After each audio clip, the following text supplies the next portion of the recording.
partners. Thank you for choosing to fly with us today. We hope you enjoyed your flight. Look forward to seeing you again soon.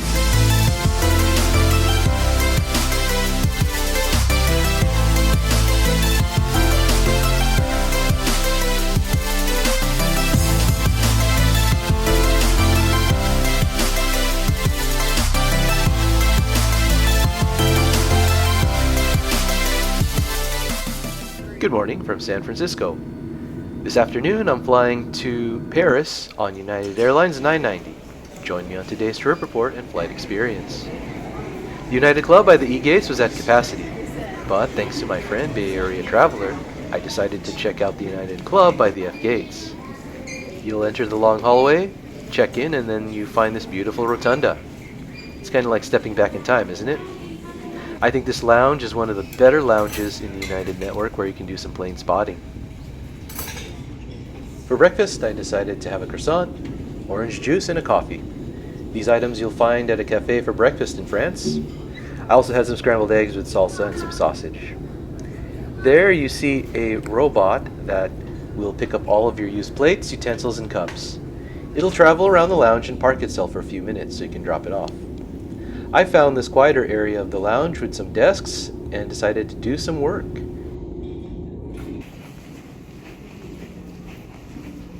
So that United Club by the F-gates wasn't too busy that part of the morning.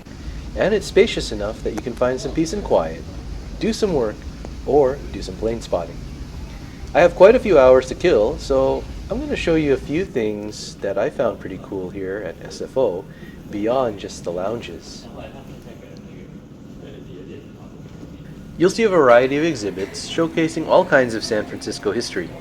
In Terminal 2, you'll see exhibits hosted by the SFO Museum.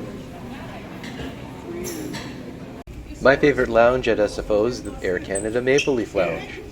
Unfortunately, there's a rule that you can only spend 3 hours maximum before your departure. I don't know how long that rule has been in effect, and I don't know if it also applies to Air Canada's elites. But anyways, it's worth it for views like that. If you're Star Alliance Gold, you can access this lounge in any class that you're flying in, and you can bring a guest. Beautiful day! And beautiful plane spotting! And indeed, it is a beautiful day for plane spotting. There is a Cathay Pacific A359 in from Hong Kong. It was a little hot out, so I decided to have a couple chocolate chip cookies, a coffee, and the view inside the lounge. It can be a little hot out there in the summertime, so be careful, especially if you spend a lot of time outside. The food is pretty decent, and it's a nice and quiet lounge compared to the United clubs. So now I'll head over to the gate for my flight to Paris. Okay, there is United Airlines 990 departing to Paris de Gaulle at 2:40 this afternoon at gate G2, and so far the flight is on time.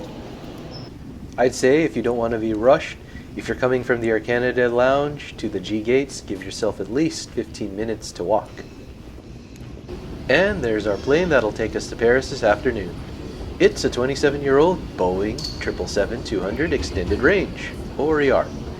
And it's registered November 783 Uniform Alpha in the Evo Blue livery. It was delivered to United Airlines in March of 1997. And it's powered by two Pratt & Whitney PW4090 engines.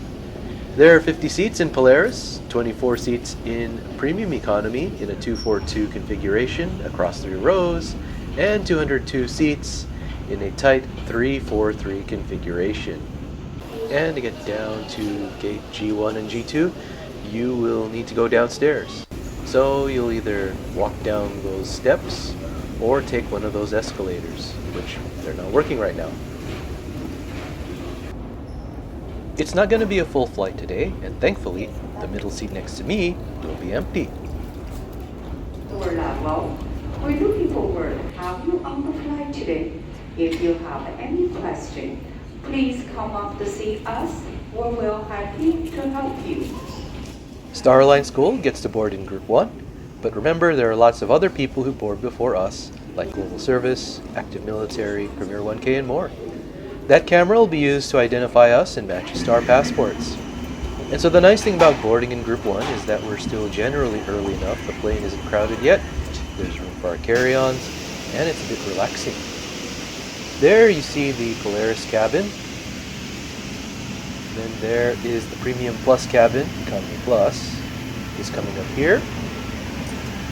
And we're coming up towards my seat, which is right there, 37C, a preferred and aisle seat.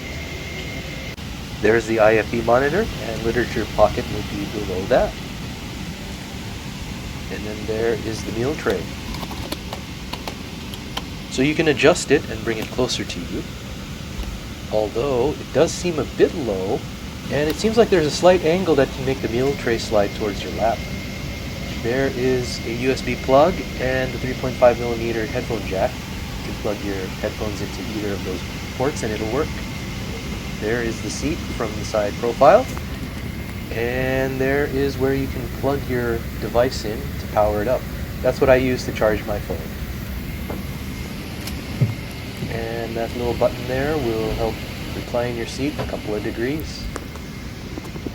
And as you can see, we have United Wi-Fi and the private screening. The seat has an adjustable headrest, and that helps a bit. There are the personal air vents above us. They're a bit higher than you'll find on one of the narrow bodies. The reading light is controlled on the IFE monitor. There, that pillow can be used as support around your neck. I usually fold it up and use it as lower back support when possible. And there's also a thin blanket. I didn't really use it as it wasn't too cold on this flight. Occasionally, when I'm wearing a jacket, I'll roll that up too and use that for back support. These 777 seats are tight. They have 31 inches of pitch and 17.05 inches of width. On Seat Guru, it says the proximity of the lavatory could be bothersome. I didn't find it bothersome, and it was more likely someone would bump into me. It is nice to be next to the lavatory, though. I find that plugging my phone into the USB doesn't charge my phone up very well, so I always end up plugging it into the power. If someone has to get up, I'll unplug my phone and tuck in the cable. Since I don't control the window, that's the view you would get from the seat.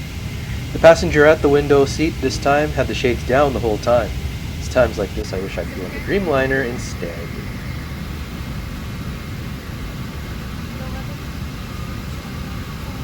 As you are getting settled, please make sure that all your carry-on items are securely stored either under the seat in front of you or in your overhead compartment. We are not expecting a full flight this afternoon, so you should have no trouble finding the spot for your carry-on items. However, if you need any assistance, of course, don't hesitate to call one of us. Side of the aircraft, the bins in the center are a bit smaller.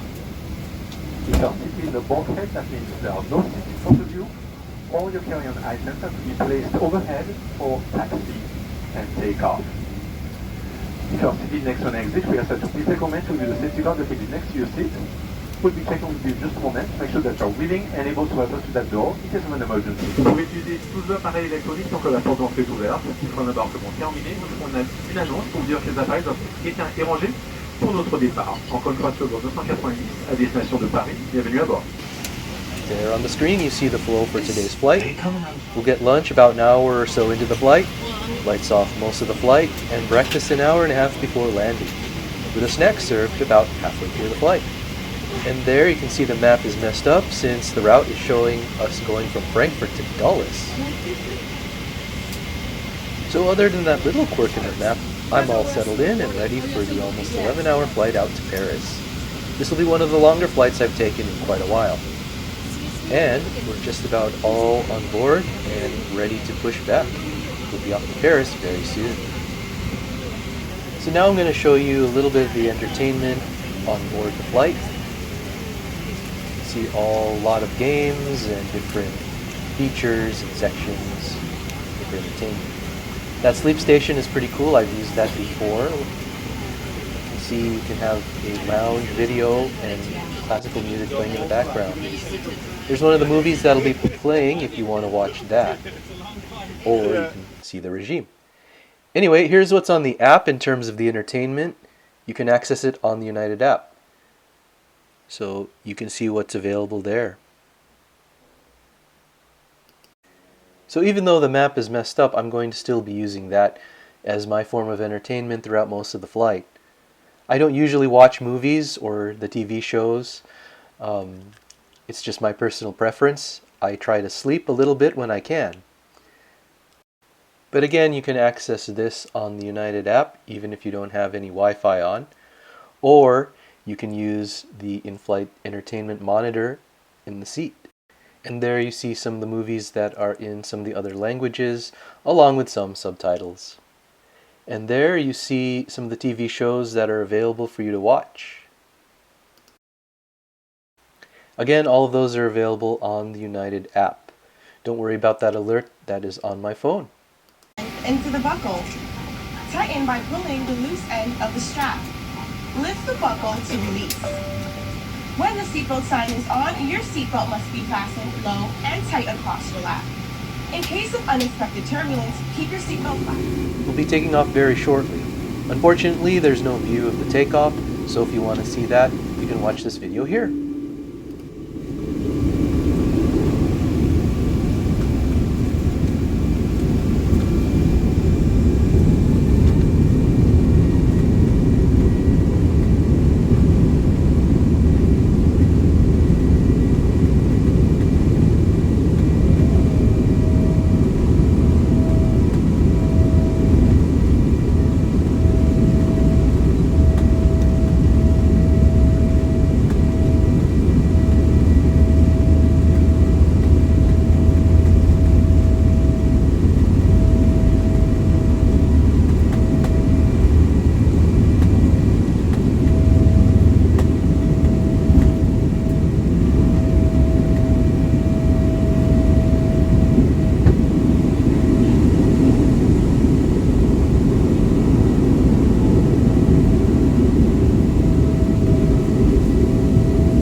The view of the map from the IFE is obviously not the same as seeing it from the window, but that's the sacrifice I made so I could freely get up and move around during this long flight.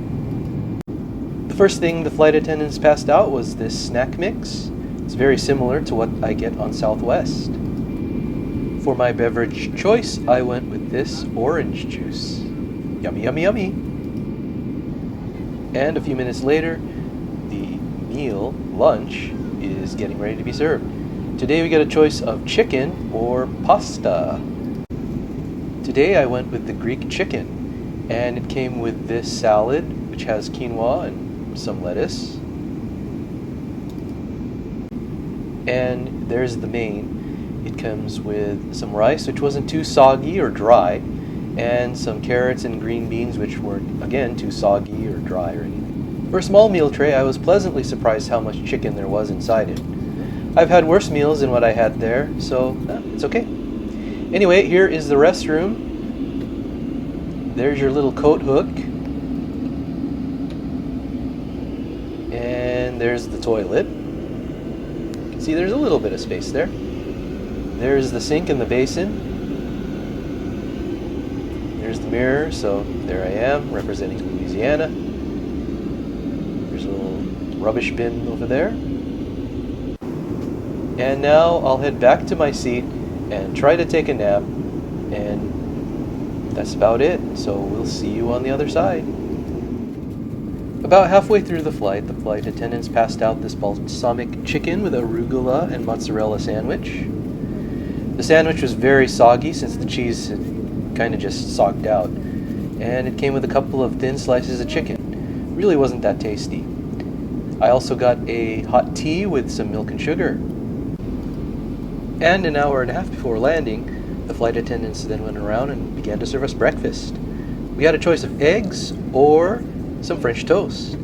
I went with the French toast, which came with some fruit and that little croissant and some butter. There you are. So you can see the map is messed up since it's saying we're now going from Frankfurt to Charles de Gaulle. Anyway, I did finish the meal. I found it to be a little bit disappointing because the French toast was a little bit soggy, and I didn't find it very flavorful. Anyway, the pilot is speaking and saying that we'll soon be landing in Paris. Like winds out of the north and 64 degrees Fahrenheit, good visibility, weather, and we think we're fine, and see you guys soon.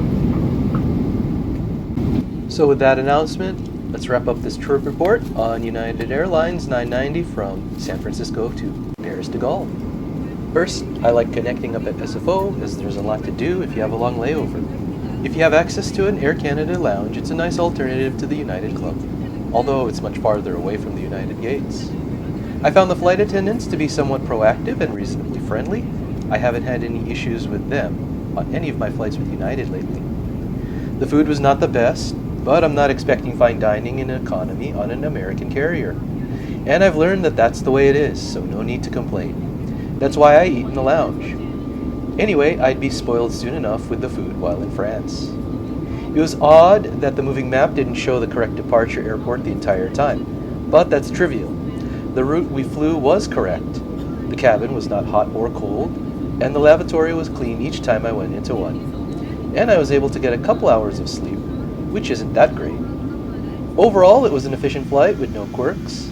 Note that this was about a week before the IT issue would throw airlines like Delta and United into chaos. And you'll see that experience on United as I tried to navigate that mess on another video. Anyway, enjoy our landing into Paris.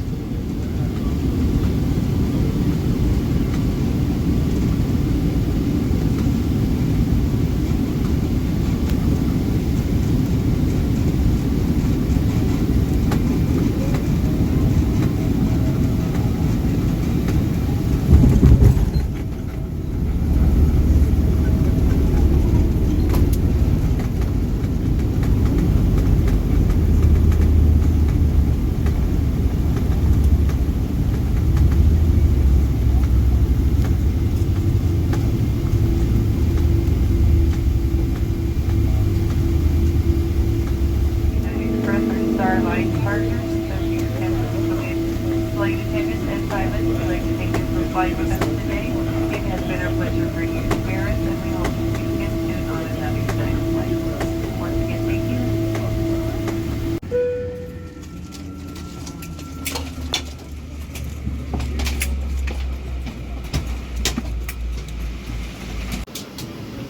Thanks for joining me on United Airlines 990 from San Francisco to Paris Charles de Gaulle. See you next time. Bye.